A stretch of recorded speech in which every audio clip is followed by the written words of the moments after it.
অনেকেই বলে রাজনীতির খেলা, রাজনীতির ময়দানে আবারও চমক দেখাতে প্রস্তুত অ্যাডভোকেট জামাল হোসেন মিয়া।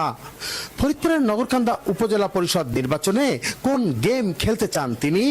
এ খেলায় কি জিততে পারবেন জামাল হোসেন ও তার পক্ষের প্রার্থীরা? চলুন জেনে আসি। ৩ মে ২০২৪ নেতাকর্মীরা দলে দলে ছুটছেন ফরিদপুর ২ আসন থেকে বিগত সংসদ নির্বাচনে অংশ নেয়া নগরকান্দা উপজেলা আওয়ামী লীগের সাধারণ সম্পাদক অ্যাডভোকেট জামাল হোসেন মিয়ার বাড়িতে।